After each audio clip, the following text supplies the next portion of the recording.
Hi viewers, welcome to our channel. Present మనతో పాటు దాము బాలాజీ గారు సీనియర్ జర్నలిస్ట్ ఉన్నారు. వారితో ఒకసారి మాట్లాడు. నమస్కారం సార్.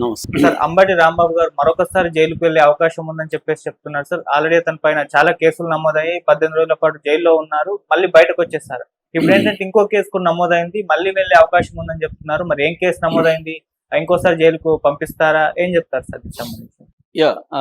అంబటి మళ్ళీ జైలుకి వెళ్తాడు అన్న వార్తలు నిన్నటి నుంచి వస్తున్నాయి. యాక్చువల్గా ఆయన గతంలో కూడా బెయిల్ వచ్చినాక స్వీట్లు కూడా పంచుకున్నారు, మనం వెళ్ళిపోతామని. ఇక్కడ వాళ్ళ కూతురు ఫ్యామిలీ కూడా స్వీట్లు అందరికి పంచారు. ఆ వీడియోలు కూడా బయటకు వచ్చాయి. కానీ మళ్ళీ ఒక పాత కేసు 2023 సంక్రాంతి అప్పుడు ఈయన అక్కడ పోటీలు నిర్వహించి వాళ్ళకి పెన్షనర్ల దగ్గర బలవంతంగా 200 పైన వసూలు చేశాడని ఒక జనసేన నాయకుడు పెట్టిన కేసు ఉంటే దాంట్లో పీటీ వారెంట్ తీసుకెళ్లి కోర్టులో వేస్తే కోర్టు రిమాండ్కి పెట్టింది.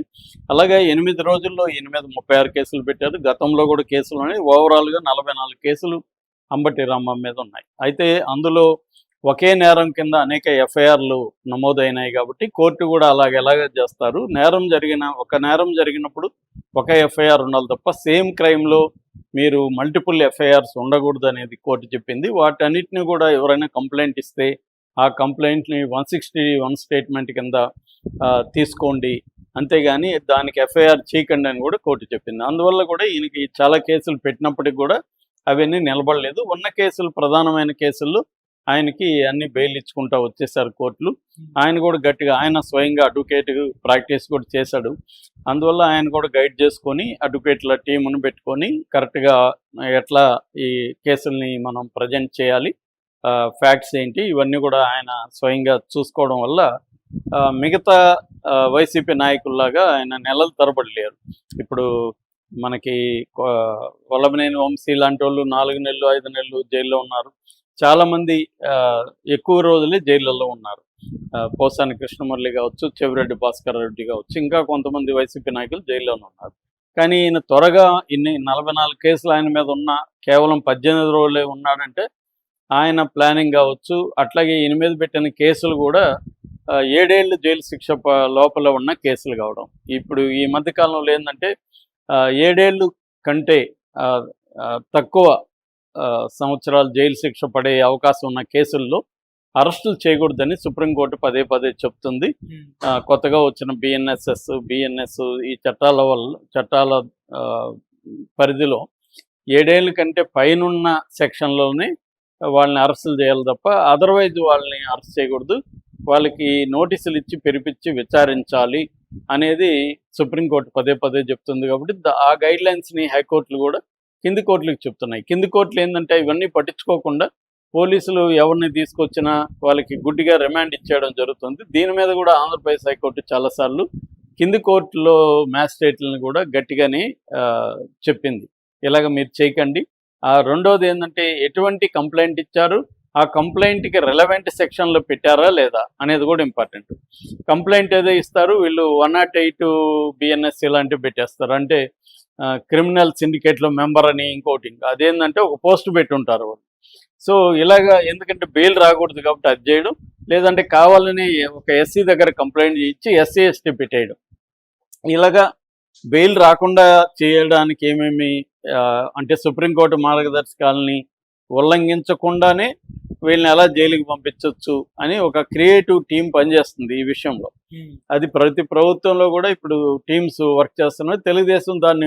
తెలుగుదేశానికి ఉన్న బలం ఏంటంటే వ్యవస్థల మీద మంచి పట్టు ఉంటుంది, ముఖ్యంగా లీగల్ దీంట్లో మంచి స్ట్రాంగ్ టీం ఉంటుంది. అందుకని వాళ్ళు వెరీ ఆర్గనైజ్డ్గా కేసులు పెట్టగలరు. కానీ రాంబాబు విషయానికి వచ్చేసరికి హోల్ ఎపిసోడ్లో రాంబాబు మీద ఫస్ట్ చాలా తీవ్ర వ్యతిరేకత వచ్చింది.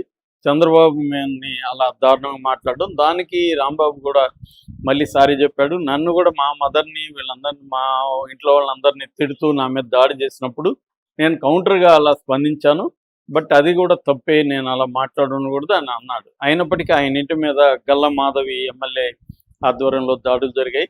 దాదాపు 7 గంటల పాటు ఇంటి మీదకి వెళ్ళారని చెప్తున్నారు. అయితే వాళ్ళ మీద మాత్రం కేసులు అయితే పెట్టారు, కానీ కేసులకి స్టేషన్ బెయిల్ ఇచ్చి వాళ్ళని పంపించేశారు. ఈయనేమో జైలుకి వెళ్ళాడు. ఈ ఎపిసోడ్లో తెలుగుదేశం మీద కూడా విమర్శలు వచ్చాయి. సరే రాంబాబు చేసింది దారుణమైన తప్పే, కానీ మనం దాడి చేయడం వల్ల మంది ఫోకస్ అవుతుంది, రాంబాబు పక్కకి వెళ్తుంది, ఇది కరెక్ట్ కాదు. రెండోది జగన్ని మనం ఇంతకాలం దీనికే కదా విమర్శించాం, అరాచకంగా ఉంటాడు, దాడులు చేయిస్తారు ఇవన్నీ చెప్పినప్పుడు మనకి జగన్కి తేడా కనబడాలి కదా అని తెలుగుదేశంలో కూడా ఒక వర్గం మాట్లాడడం మొదలుపెట్టింది. కానీ రాంబాబు జరగానే మళ్ళీ జోగి రమేష్ మీద కూడా జరిగింది.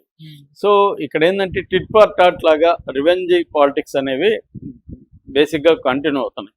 దీంట్లో ఇందాక చెప్పినట్టుగా లేని సెక్షన్లు, అంటే కంప్లైంట్లో లేని నేరాల కింద సెక్షన్లు పెట్టి చేయడం, కొంతమందిని అయితే అసలు పోలీస్ స్టేషన్లోనే తీసుకెళ్ళి కేసులు పెట్టకుండా, కోర్టుకు పెట్టకుండా కింది స్థాయి కేటర్ని కొట్టడం, తెప్పించడం అది చేస్తున్నారు. ఇంకొన్నిసార్లు ఏంటంటే కేసులు, నెంబర్ ఆఫ్ కేసులు పెట్టేసి ఒక కేసులో బెయిల్ వస్తే ఇంకో కేసులో పీటీ వారెంట్ ఇష్యూ చేసి అలాగా మ్యాక్సిమం జైళ్ళల్లో ఎలా పెట్టాలి అంటే, మన దేశంలో ప్రాసెస్ ఇస్ ద పనిష్మెంట్ అంటారు. అంటే ఈ ప్రక్రియ ఉంది కదా, న్యాయ ప్రక్రియలోనే నీకు పనిష్మెంట్ వచ్చేస్తుంది. నువ్వు నేరం చేసావా లేదా అనే సంబంధం లేదు. నీ మీద నేరం ఆరోపించడం, కోర్టులకు పెట్టడం, పనిష్మెంట్ కూడా పడిపోతుంది. అంటే నువ్వు నెలల తరబడో సంవత్సరాల తరబడో జైల్లో నిర్దోషిగానే ఉంటావు, దోషిగా ప్రూవ్ కాకుండానే ఉంటావు. అది ఇవాళ జరుగుతున్న, దేశంలో జరుగుతున్న ప్రాసెస్. దీన్ని గట్టిగా కోర్టులు కూడా అడ్డుకోలేని పరిస్థితి మన దేశంలో కనిపిస్తుంది. అంటే రాజకీయ ప్రత్యర్థుల్ని ప్రధానంగా ఇలాగా వేధించడం అనేది అన్ని పొలిటికల్ పార్టీలు చేస్తున్నాయి. ఏ పొలిటికల్ పార్టీ కూడా శుద్ధపోసేం కాదు, అన్ని పొలిటికల్ పార్టీలు చేస్తున్నాయి. ప్రతిపక్షంలో ఉన్నప్పుడు వాళ్ళకి డెమోక్రసీ గుర్తొస్తుంది, కానీ అధికారంలోకి వచ్చినాక సేమ్ వాళ్ళ లాగానే వీళ్ళు కూడా బిహేవ్ చేస్తారు, లేదా ఇంకొంత ఎక్కువ చేస్తారు. సో ఈ కాంటెక్స్ట్లో ఈయన 18 రోజులు అయితే ఉంచగలిగారు. ఇప్పుడు ఆయన ఇంకా ఉంచడానికి వీళ్ళ దగ్గర ఏం కేసులు లేవు.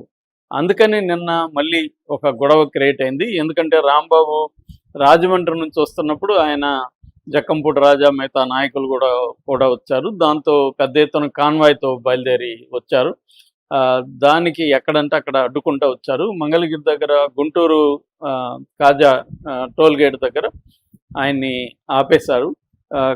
వెహికల్స్ అంతా వెనక్కి వెళ్ళిపోవాలి, వెహికల్స్ కలవలేదు, ఇక్కడ 30 పోలీస్ యాక్ట్ 30 ఉంది, సెక్షన్ 30 గుమ్ముకోవడానికి లేదు, ఓన్లీ 3 వెహికల్స్కే పర్మిషన్ అనేది మాట్లాడారు. రాంబాబు కూడా గట్టిగా ఆయన సరే వాళ్ళతో మర్యాదగా మాట్లాడకుండా మంగళగిరి ఎస్ఐ వెంకట మీద చాలా నీ అంతు చూస్తానని మాట్లాడి, నువ్వు కానీ నా వెహికల్స్ని దించితే నేను పాదయాత్రకి వెళ్తాను, దానివల్ల మీకు ఇంకా ప్రాబ్లం, వెహికల్స్ అయితే త్వరగా వెళ్తాయి, పాదయాత్ర అయితే ఇంకా ఇది అవుతుంది, నీ ఇష్టం అని చెప్పి బెదిరించడాన్ని ఆ వీడియో ఇప్పుడు వైరల్ అవుతుంది. దాని మీద ఇప్పుడు మంగళగిరి పోలీసులు కేసు పెట్టి ఆయన్ని మళ్ళీ జైలుకి పంపించాలన్న ప్లాన్లో ఉన్నట్టుగా తెలుస్తుంది. సో ఆయన కూడా చెప్పాడు, నేను ఈ ప్రభుత్వం రాగానే జైలుకి వెళ్ళడానికి రెడీగా సిద్ధమైపోయానని మానసికంగా. ఇప్పుడు 18 రోజుల్లో నేనేమి జైల్లో బాధలు అనిపించలేదు, నిజానికి ఎంజాయ్ చేశాను, మళ్ళీ జైలుకి రావడానికి కూడా నాకేమీ అభ్యంతరం లేదు, నేను ఈ ప్రభుత్వాన్ని కూల్చే వరకు నేను పోరాటం ఆపనని అతను